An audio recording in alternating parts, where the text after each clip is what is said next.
Welcome back to the Boreal Bloom Homestead. Guess what? We're getting pigs, but we don't know what we're gonna do with them. And that's fine. Don't worry. We have a plan in place and we're going to share the importance of using that plan to make sure that everything fits with our larger homesteading goals. During our coop winterization video, Kevin and I shared a little bit about the goals that we have on the homestead here. And one of the things that we discussed was our goal for Canadian Thanksgiving 2023 was to harvest and share a ham from a pig that we raised right here on our own property. So that is a really meaningful goal for us, and it starts here. Yes, so we're going to talk a little bit about the planning portion. So before we started on our homesteading journey, we sat down and kind of developed a 5-year plan for us. Initially, it started out with planting food forests, which were kind of already established somewhat on the homestead. We had great plans to incorporate a large garden, which we were able to do last year. Chickens was another easy one to kind of get off the ground, which we were able to achieve. And now the next big project is, getting pigs onto our homestead this spring. I agree with Kevin. Having a plan in place makes goals achievable. Those goals become concrete. Once they're written down, once they're spoken aloud, they become a real thing, and they're much easier to achieve if they are cemented in. So we have actually loved looking back at the 5-year plan we developed a few years ago and seeing all of the progress that we've made that I don't think we would have made without such a great plan in place. Yeah, 100%. And you have to look at it too. A plan is not always set in stone. There's going to be things that come along where you're going to have to shift gears or adjust. But, we think, having that broader plan, makes it simple to incorporate our larger projects moving forward. So we know there's some sort of system in place. And it also allows us, by saying, okay, by year 3, we want to have pigs. And by year 5, we want to incorporate cows. It allows us to plan our projects in a meaningful way. Being that pigs are our goal this year, we really buckled down and spent the winter learning. And I must say, Kevin really took the reins on this project. He jumped on YouTube University and got a PhD in pigs. He researched the breeds. He researched the environment that the breed that he wants, the Berkshire pig, requires. He has done all the research. He's contacted a breeder. He's ordered pigs.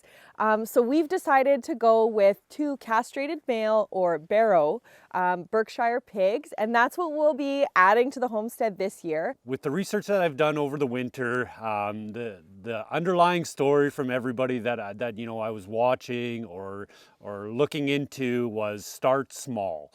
So, we're going to just get 2 castrated males in the spring, and we're going to raise them over the summer and fall and butcher them when they get to market weight. So, we don't want to take on too big of a project. We want to walk before we run. Exactly. We want to walk before we're running. So we want to make sure that we enjoy it. We don't take too much on. So we're going to be able to want to continue this journey on a full-time basis moving forward. With that being said, the long-term plans is to eventually get a sow with piglets where we can kind of have the full life cycle on the property, where we don't have to look to an outside breeder to get our pigs in the spring. Absolutely. And I think that Kevin really touched on something very important here, and it's something that we've practiced a lot, and it's building your endurance. So yes, can you start a homestead and add chickens, add pigs, add cows, add a large garden, and all of the things at one time? You certainly can. But it is so important, and we found that it's so important to raise your endurance as you go. So this makes it sustainable. It is, because if not, you're just going to burn yourself out. Yes. And then, your journey is probably going to end because it's going to become more of a chore than the passion that we see it as. Exactly. We enjoy coming out and checking on the chickens. We enjoy the break from the winter by coming out and cleaning the coop. And so we want to make sure that we continue to enjoy the process, even though it is technically work. As of today, our pigs should be here in a few short months, but looking behind me, you can see that we have no pen set up, no shelter in place, and we still have thigh-deep snow up here in Alberta. That being said, you know, our plan with the pigs is going to be to mimic what we did with our chickens. So we're going to be putting their shelter and pen in the bush behind us. So in the meantime, obviously we can't get going with all the snow on the ground, but there are some tasks that we can accomplish. And that main one today is going to be marking out our 4 corners of the run. So we're good to go once the snow melts. We had such a good experience with our chickens in the forest. We're hoping to get that same situation having our pigs in the forest as well. Our goal here is to raise forest pastured pigs. So we have a beautiful spot here on the property that is just basically untouched bush and dense underbrush. So putting the pig pen or the pig paddock or whatever you want to call it here is a great way to increase their enrichment while they live here. They'll have lots of things to do, to root and to explore. And it also helps us by moving forward our homestead goals by helping to clear this really dense underbrush to kind of move our projects along without our input. So the size of the run that we've chosen is 64 feet by 64 feet, and we chose this for a reason. The panels that we're going to be using come in 16-foot lengths, so it works out easy that, you know, there'll be 6 panels per side of the run. We're hoping the larger size run will give lots of space for the pigs to root and kind of do their thing, which we hope in turn will stop them from eventually becoming escape artists. Maybe that's beginner's optimism, but that's what we're hoping for. So with that 64 by 64 foot area, that gives us about 4,000 square feet. So for our 2 pigs, you know, it should be plenty of space, but we also decided to go with the larger pen. Again, this is part of our planning, is we anticipate to eventually use this as a breeding pen for a sow in the future and piglets along the way. So, you know, we've made it plenty large for that future expansion. Right, and future plans. Speaking of the chicken coop, you may be able to hear them clucking away in the background, and that's because we're right across the road from the coop, standing here in what is going to be the future pig pen. You may be able to see in front of us, we have a little bit of an access road here that Kevin built into the property. And this allows us to move the skid steer or a truck and trailer or whatever machinery or equipment that we need to get from one side of the property to the other. And it comes right past the chicken coop, the future pig pen, and goes beyond the garden even. So this is such a great place for us to put the pig pen. Yeah, and again, there's a reason why we chose to do it this way is, you know, there's purpose behind it. So this is going to make our chores a lot easier. So, you know, we only have to come to one area to do the chores for the chickens, do the chores for the pigs.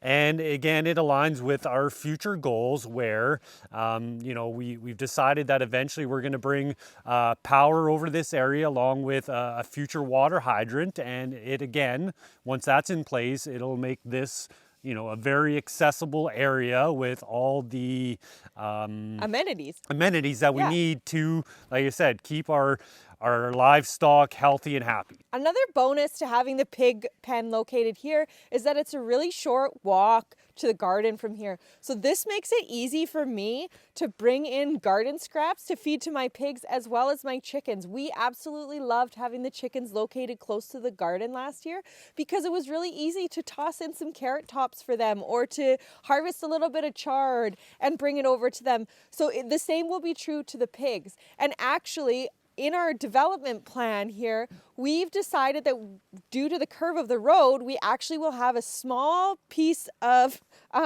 unused space that we're going to turn into like a chicken and pig garden and grow the foods that they enjoy to eat. Our goal with this is to help supplement commercial feeds. So we want to do as much as possible to not only give them fresh nutrient dense foods, but we also would like to reduce the cost and our reliance on commercial feeds that we have to source away from the homestead. If you've kind of noticed throughout this video and a lot of our other videos, you know, we talk about proper planning.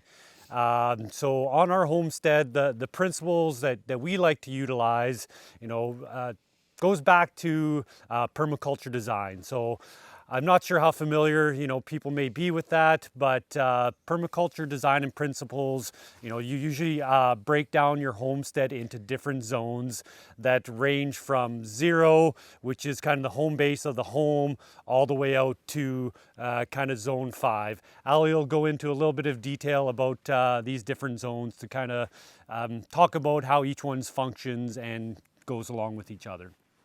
Yeah, so permaculture, like Kevin said, permaculture zones 0 through 5. So your home would be zone 0, and this is where you spend the most of your time. And then moving out from zone 0, you have zone 1, and that is a place where you would spend a lot of time. And so in the typical homestead, you would have your kitchen garden in that area. You may even have your laying hens in that area.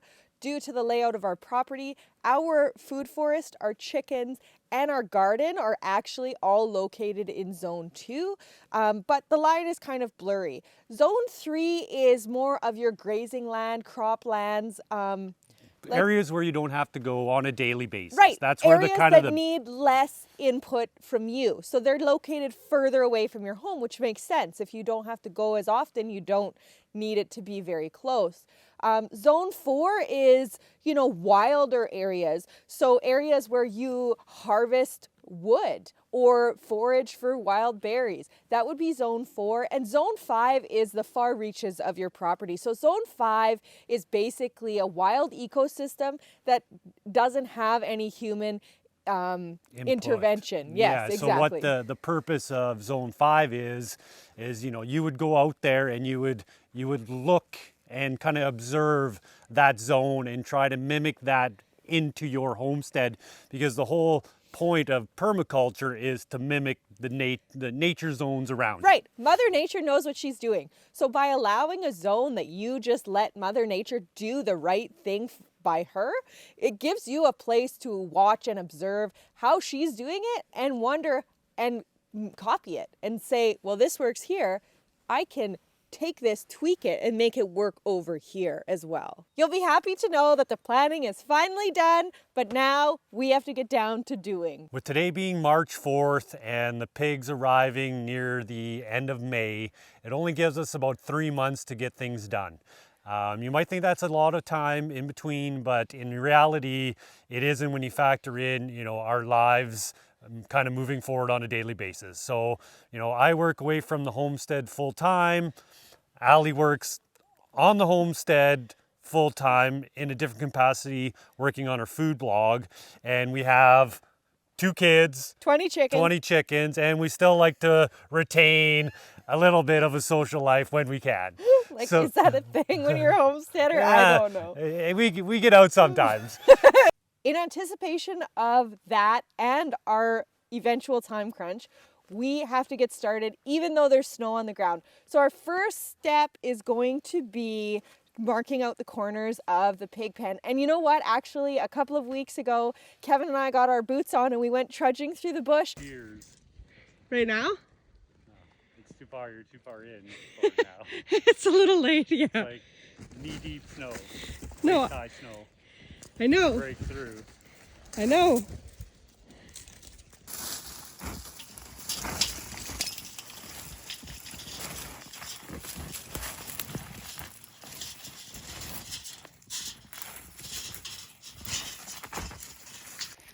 We are outside mapping the layout for our future pig run, I guess, and, you know, just doing things like walking through the bush and stuff. I don't know what I've come across, but I'm really not hip on getting any closer to it. That might be the...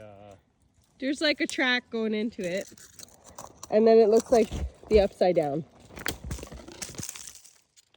And we kind of laid out roughly the physical location of where we wanted the pig pen to be, and that was an important step.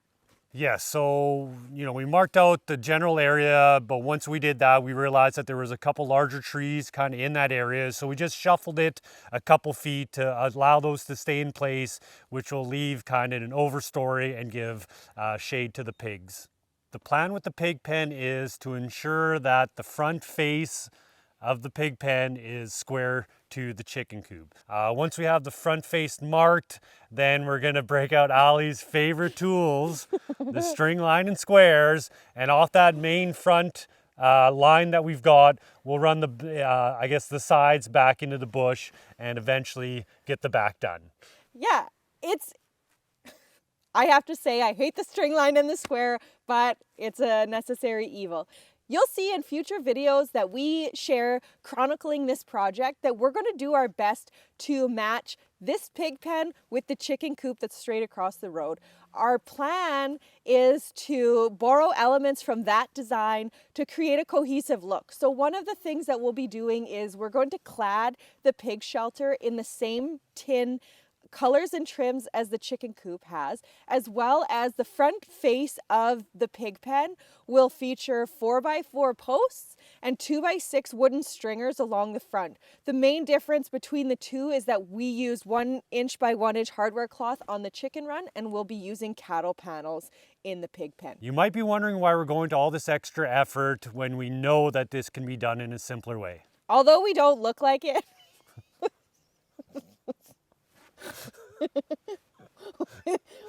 And Kevin has chicken poop on his shirt. We place a high value on aesthetics, and our goal, along with the planning process, is to develop not only a productive but also a beautiful homestead.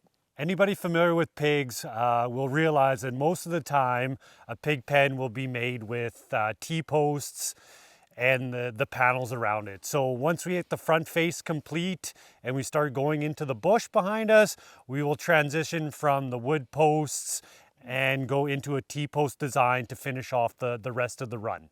Yeah, we find that this is going to strike a great balance for us between affordability, but also meet those needs that we want visually. We're about to get down to business, and this is where we're going to start to ensure that we're going to be square off the chicken coop.